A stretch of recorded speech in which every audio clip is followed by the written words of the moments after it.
Call 920-887-8341 or go to PROFLR.com for all your needs. Here is community comment.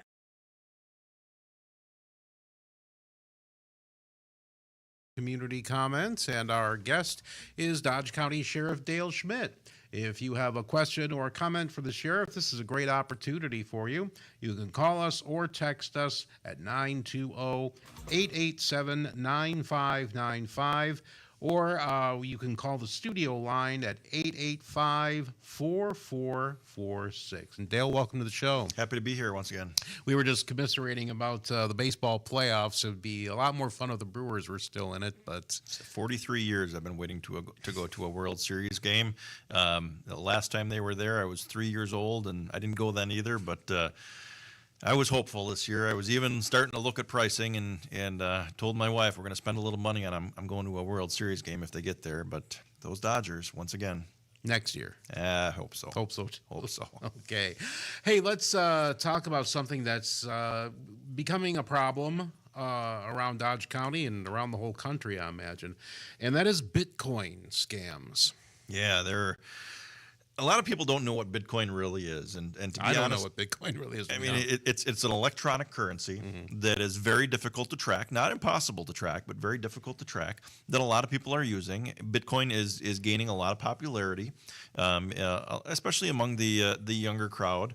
There's ATMs out there that I want to talk about here in a little bit, but Bitcoin really is growing, and not that Bitcoin is bad. I don't want anybody to think that Bitcoin in and of itself is bad. It's like anything else. People are out there doing their best to scam the community to take some of that away from them. Bitcoin can be very profitable. Bitcoin can be very good investment strategy for you, but you need to be smart when you're using it, just like you're using any other type of currency that's out there or something of value. So we have seen over the last year or so, especially, just an absolute explosion of illegal activity surrounding Bitcoin. Bitcoin, because it's very difficult to track, is certainly a currency of choice when you're looking at larger drug sales. And even some smaller drug sales. It's an opportunity out there that. For example, you have what's called a Bitcoin wallet, and a lot of times it's done right on the computer, or you might have a USB key that is your wallet that you need to keep close to you, and drug dealers can transfer money from one person to another electronically. No cash ever changes hands, and then it goes out into cyberspace. And there's some ability for us to minimally track if we have wallet numbers, where it's coming from, where it's going minimally. But once it's out there, it's very difficult to track it, but then also seize that money. So it does become problematic for us in that fashion. But what I really want to talk about today is these ATMs that are out there specifically for Bitcoin, and we do have a couple of them in the county.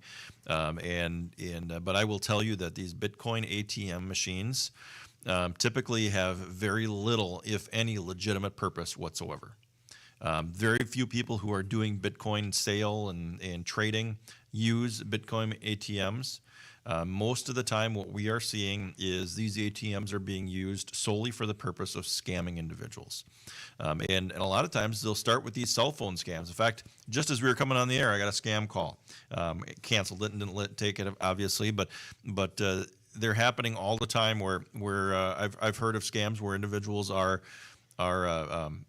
scamming somebody to get into their TV system, and they'll talk to them through their cable TV system.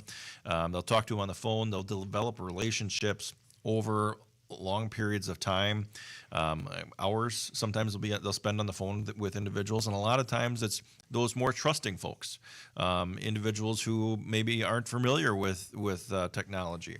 They'll spend a lot of time on the phone or on their computer trying to get access to their systems, and they'll say some things like, "You're being locked out of your system. You can't get into your cable TV. You can't get into your computer, and the only way for you to do that is to take money and go to these Bitcoin ATMs and put money into that Bitcoin ATM and transfer that."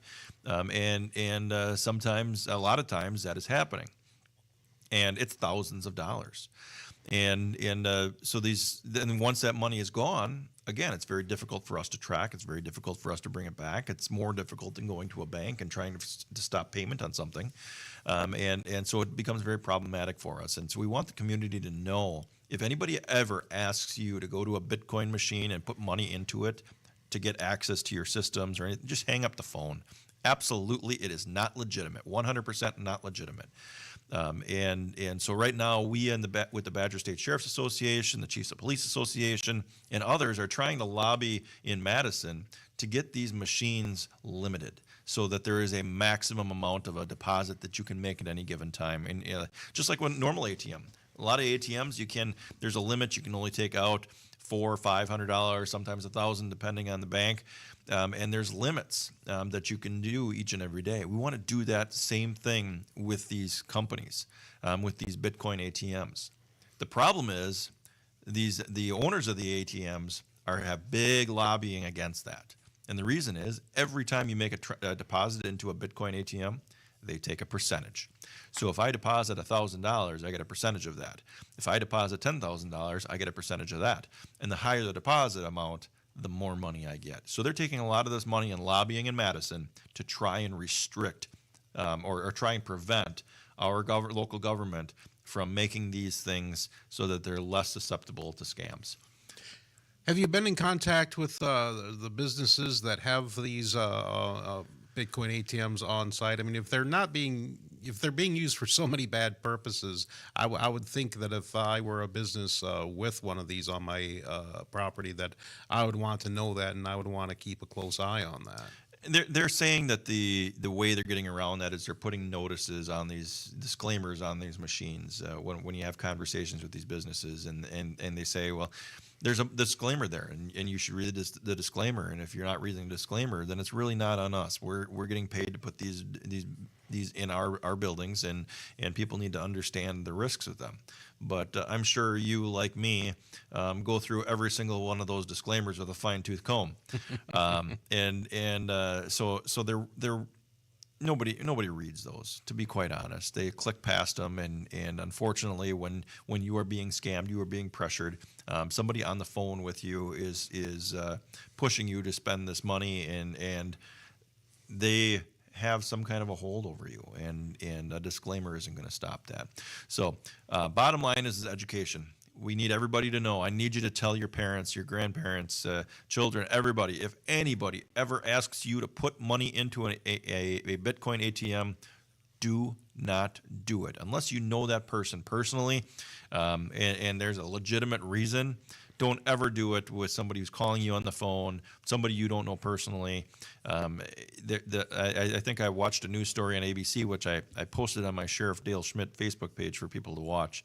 ABC News had something on it, and I want to say it was something, I forget the exact percentage, but it was very low, like 16-17% of transactions on these machines are actually legitimate.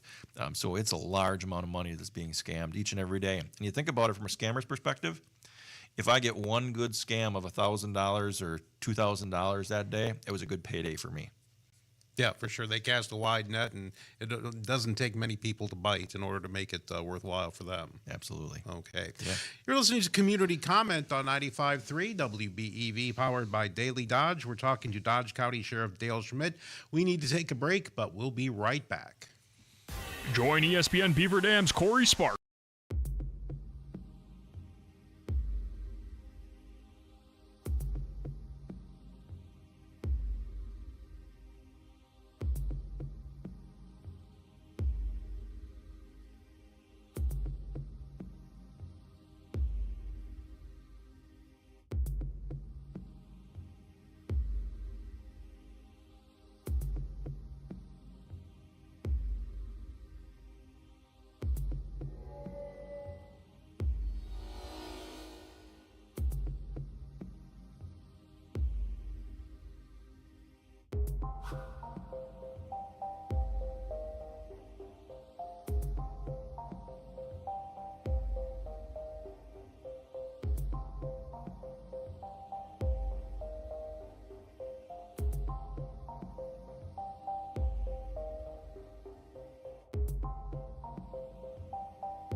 Thank you very much, Ashley. We are talking to Dodge County Sheriff Dale Schmidt about a number of things that. Let me get the video back here. My goodness gracious. That's better. Okay. We're talking to Dodge County Sheriff Dale Schmidt about all kinds of things that we need to be aware of in order to go about our day safely and successfully in Dodge County. If you have a question or a comment, you can join the program by calling or texting 920-887-9595. And you can call the studio line at 885-4446. One thing that you've been devoting a lot of energy to lately is your crash reduction efforts. And there's more to that, I think, than people realize. Yeah. I go out and about, and every once in a while, hear somebody say, "What is going on out on the highways? Why are we having so many crashes lately?" Anecdotally, it does seem that way. It does, and you'll hear. I mean, you hear it in the media. I mean, you guys are reporting on some of these bigger crashes, and why did we have 3-4 fatals? But what people don't realize is how many crashes we really have each and every day. And we really do have a number of crashes around the county that you never really hear about. They will have injury crashes, property damage only crashes, and some of those are inches or 5-10 miles an hour away from being a serious crash, where you're going to hear about them. But people don't realize how often we really have deputies responding to crashes. It happens every single day. We're responding to crashes, and so it isn't that we have an influx of new crashes that are happening. It's just the severity at that given time of the year, or maybe we have 2 or 3 serious ones within a week period, and everybody hears about them. And so I thought I'd talk a little bit about that, make sure everybody has an understanding that we always need to be driving defensively out there, paying attention to what's going on so that we can avoid those crashes. And if we can avoid them, do what we can to reduce the risk of serious injury, death, property damage. And we can do that once again by simply just slowing down and paying attention to what's going on around us. Those are the 2 biggest things, along with impaired driving, that are factors to crashes in Dodge County and really across the country. Number 1 is paying attention to what's going on as you're driving down the road. Make sure you're looking out your windshield, out your side windows. How many times do you drive down the road and you wave at somebody and they don't even see you? Because they're focused. They got the tunnel vision right in front of them because that's where the most serious threat to them is. But they aren't scanning side to side, paying attention to risks that are coming out of the ditch this time of year. The deer, like we talked about last month. Looking for pedestrians that might be crossing the road, motorcycles that might be coming down at a high rate of speed at an intersection. You need to be scanning side to side, driving defensively, paying attention to what's going on. Not necessarily looking at your GPS or definitely not looking at your phone and texting and those types of things. Between not paying attention, I mean, a lot of times that'll lead to blowing stop signs. I see people that have driven right through a stop sign. We've all seen that, not even paying attention. And when I stop them, what they say to me is, "I never saw it." And what that tells me is they weren't paying attention. The other thing is speed. It's been a while since I've heard this, so I'd love for somebody to come up and tell me this to reinforce that they're actually listening to what we have to say. I've had people in the past come to me and say, "Sheriff, I slowed down.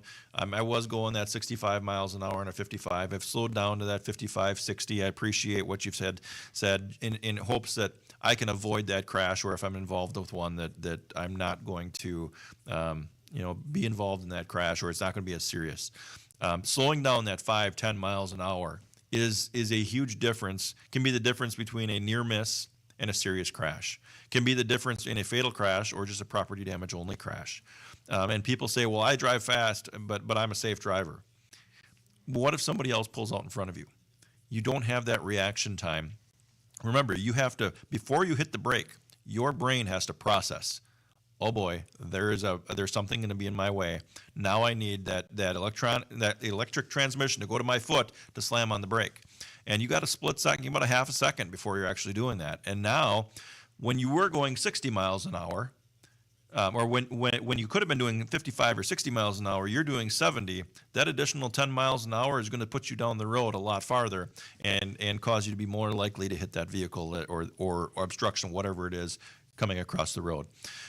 So we need you to slow down, drive safely, put those phones down. Of course, don't be drinking and driving, and just drive safely. Help us out. Help us to make more of those weeks where you never hear about the crashes, and less of those weeks where you hear about them.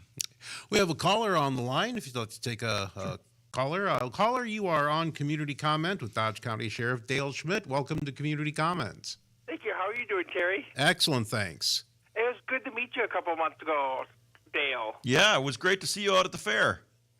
My question is, I just want to make sure it is illegal to pass more than one car except on a divided highway, correct? That is incorrect.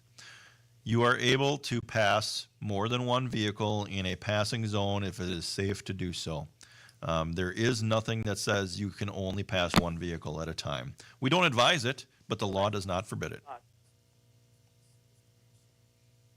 I think that answered the caller's question. Yeah, hopefully. thanks, Tyler. Okay, you bet. If you have a question or comment for the sheriff, you can call us or text us at 920-887-9595, or you can call us on the studio line at 885-4446.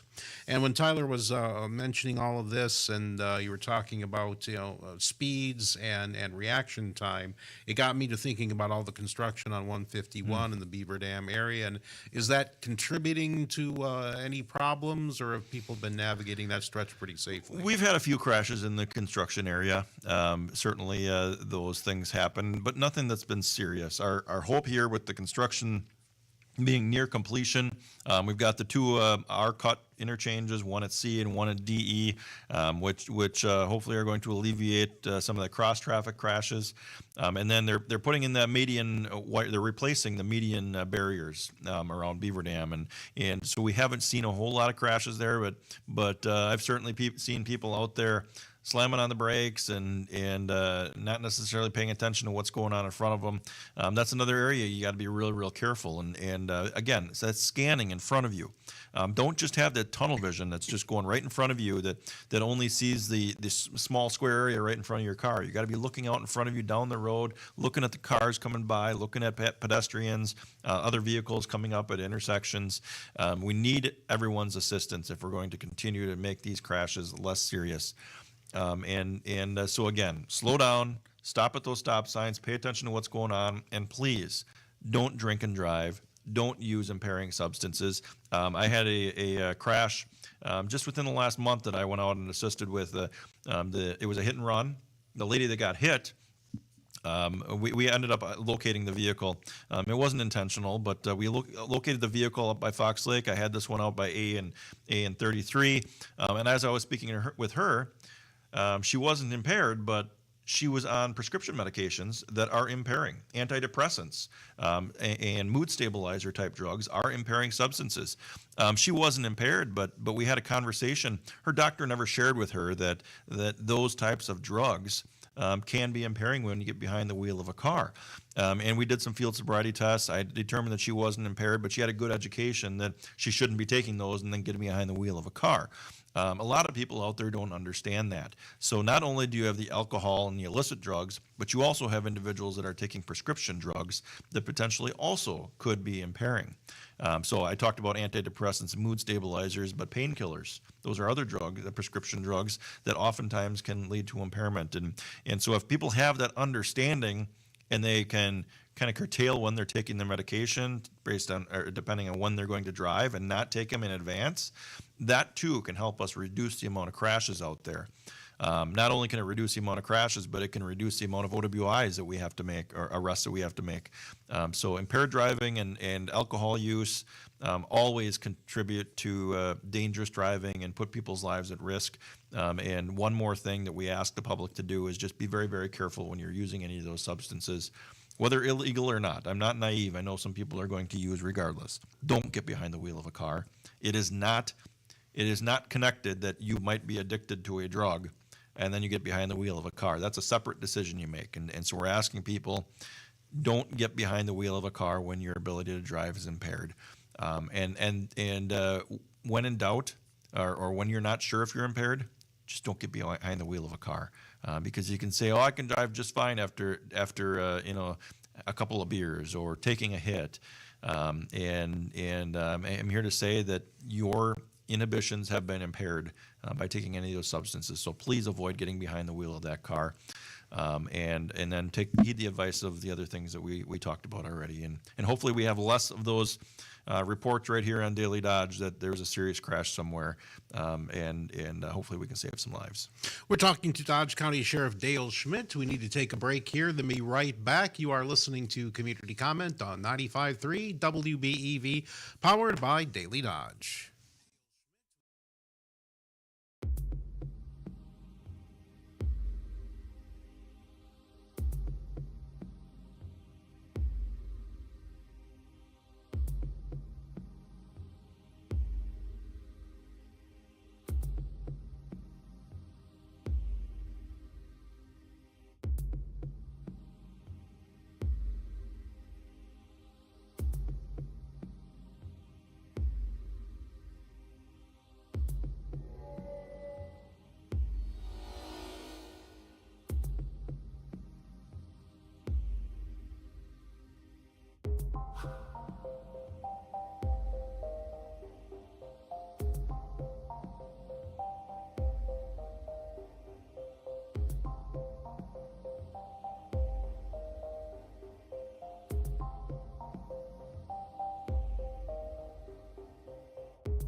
downtown Beaver Dam, where customers matter and quality counts.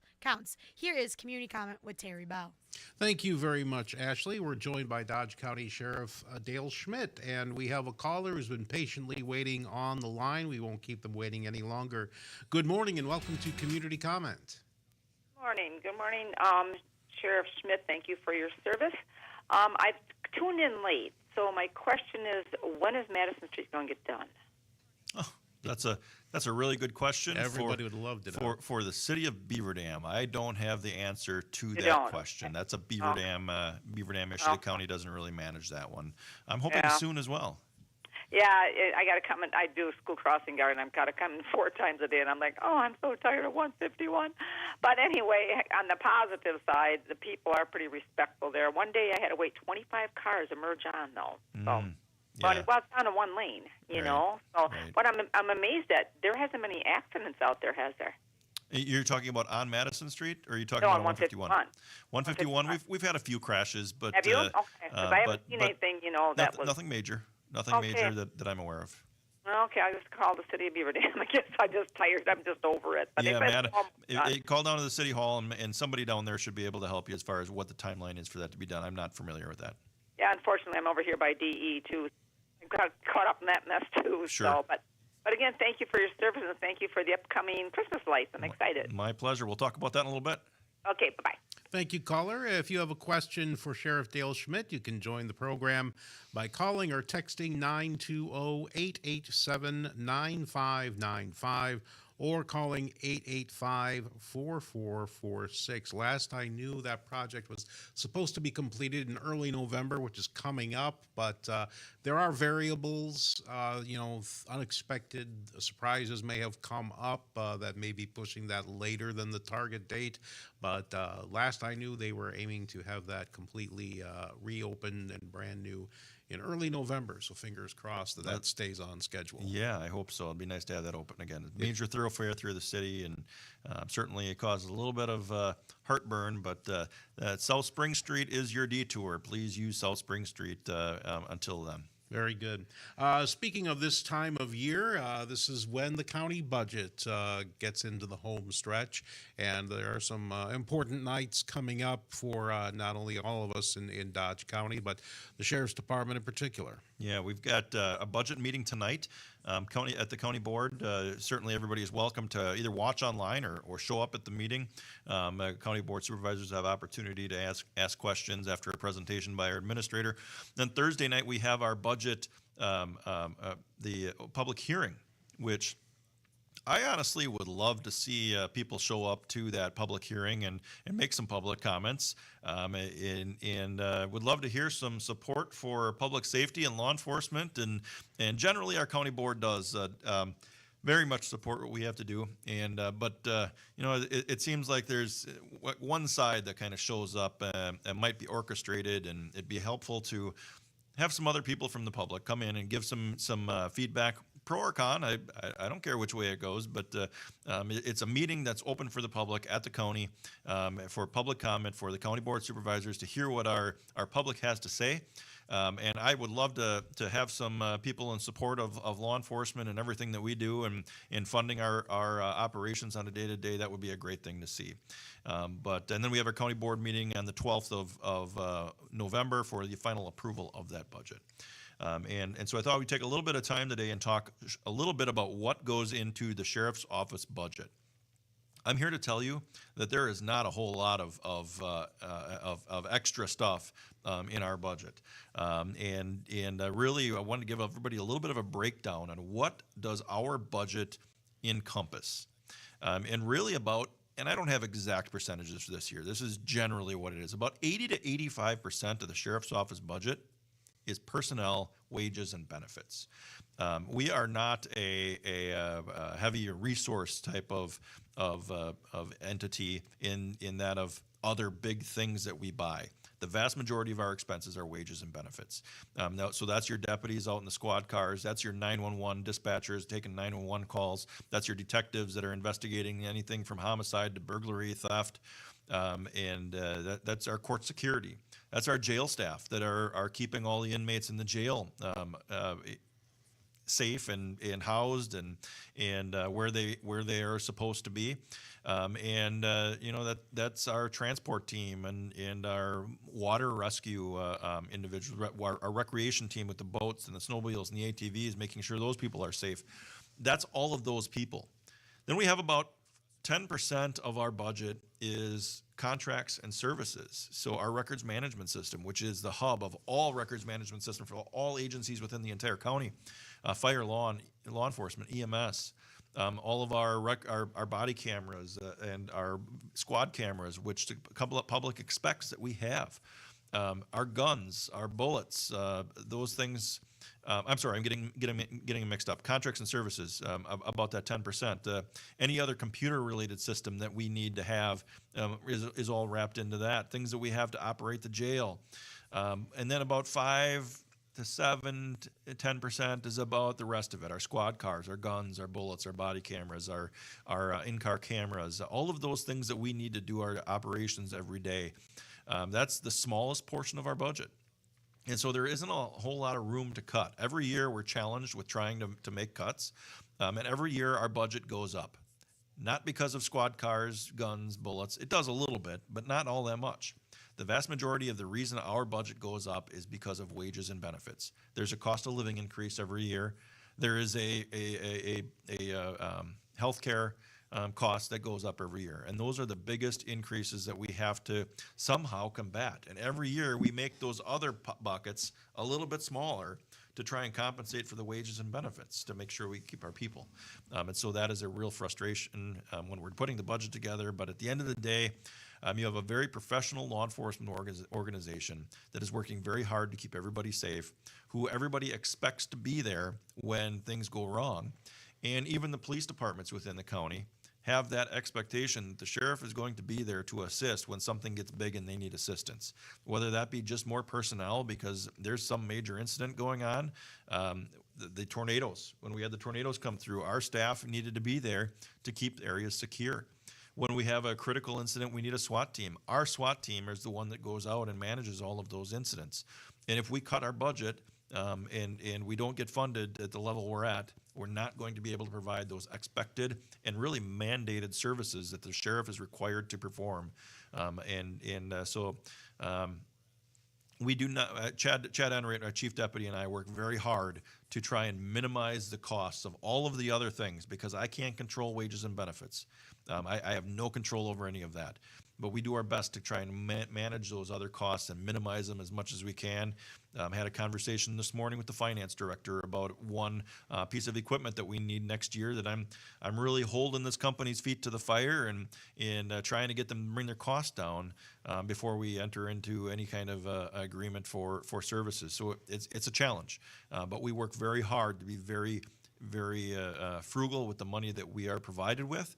But at the same time, there's an expectation that when we have a homicide, like we didn't have that this year, thankfully, and hopefully it stays that way. But last year, we had a very extensive homicide that it took a lot of man hours, a lot of searching, so that we can find closure. And so it's difficult, and we understand that there's big dollars there. But one other point I'd like to make, when you look at the budget book, it shows that we, at the sheriff's office, have the largest expenditure in the county tax levy.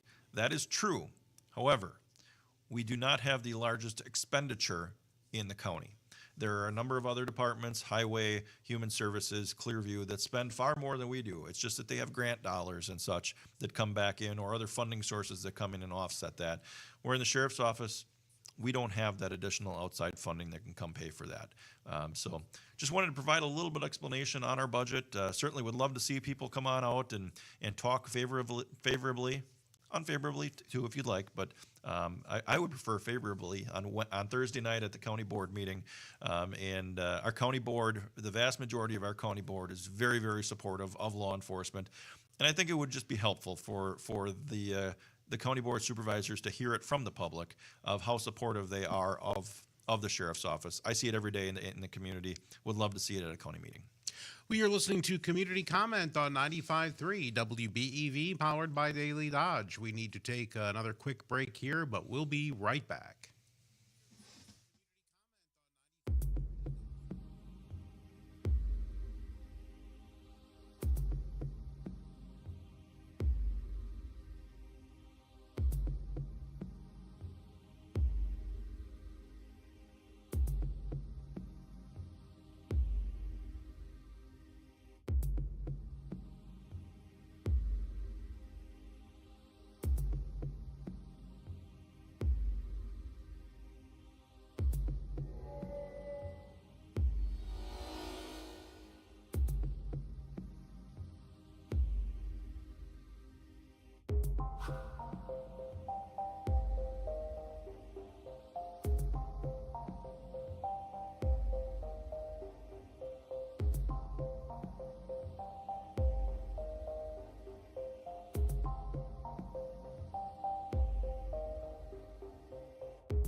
segment of Community Comment on 95.3 WBEV, powered by Daily Dodge.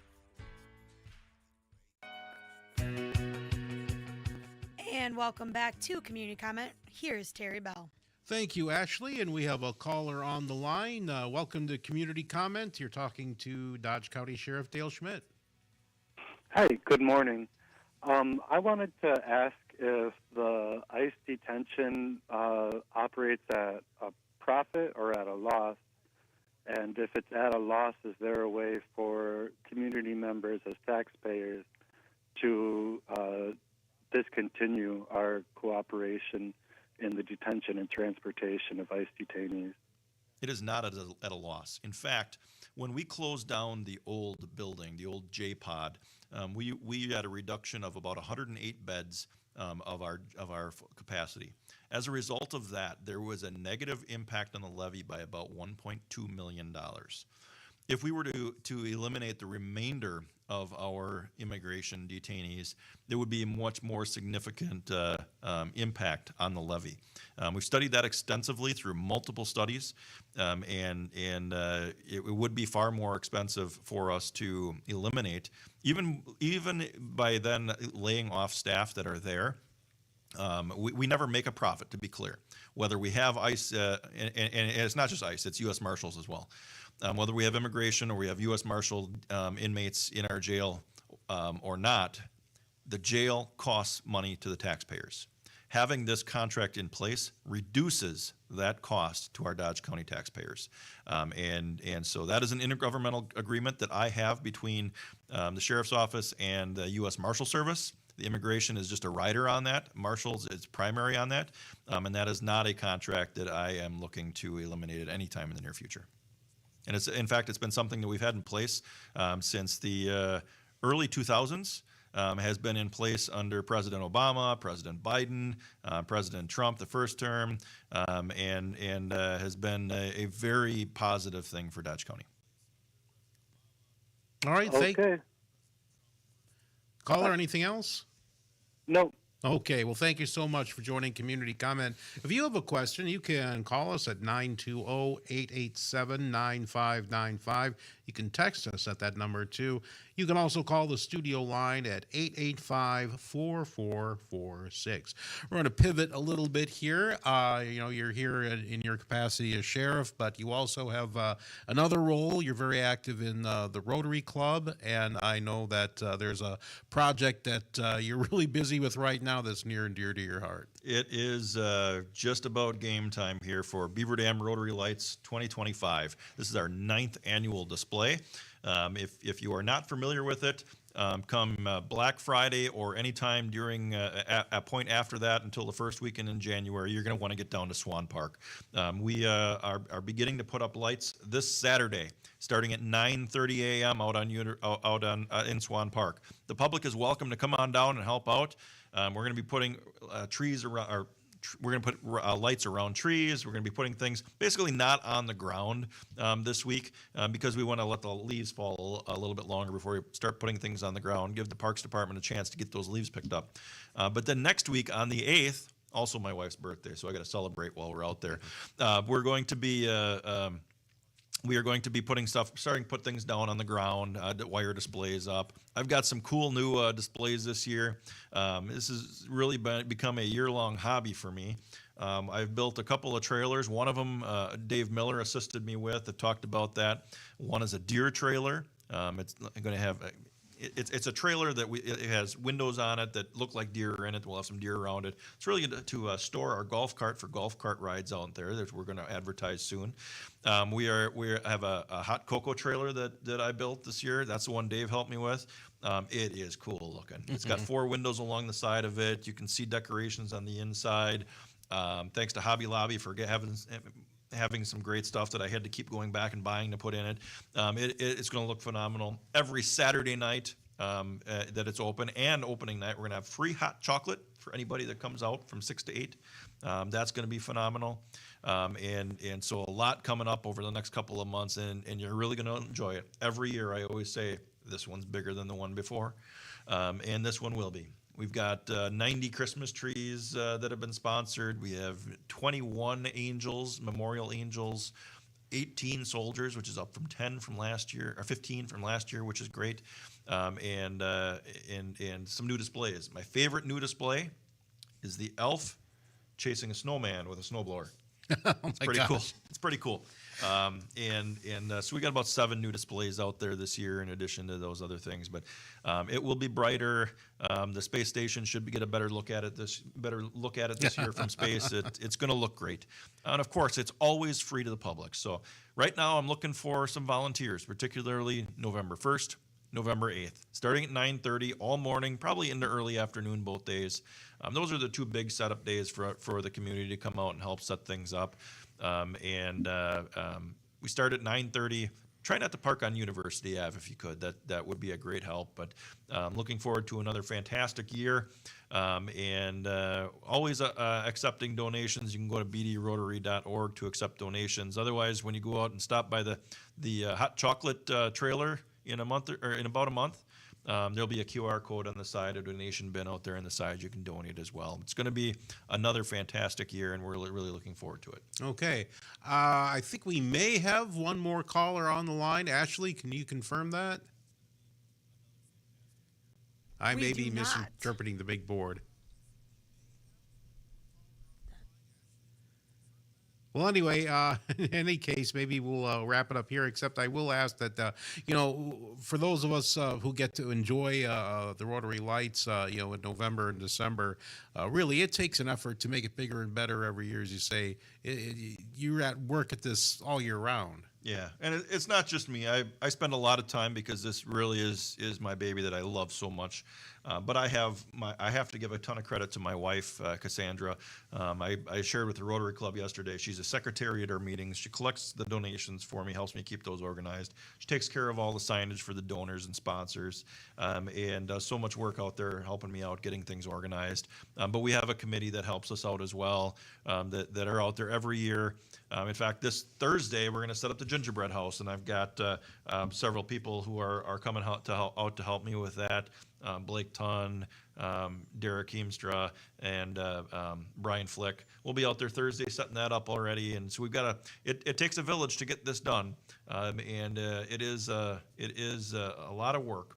But once we get to turn the lights on and we get to see all the especially the kids, the beaming faces from all the kids, it is just fantastic and fun to watch. And sometimes I'll be out there fixing some lights during the show that may have gone out, and I'll be able to hear some of the conversation. And I hear kids, oh my goodness, this is so neat. I'm so glad we have this here. We've had Santa. We'll have Santa again this year on the second Saturday. He presented a puppy to a couple kids one year. Don't expect that every year, but that was pretty neat to see. And we got neighbors that love it. They start lighting up their houses, and it really has become a destination and a free, destination. And we're looking forward to it. Very good. Well, that's all the time we have for community comment. Sheriff Dale Schmidt, thanks so much for joining us this morning. It's been an hour well spent. My pleasure. You've been listening to Community Comment on 95.3 WBEV, powered by Daily Dodge.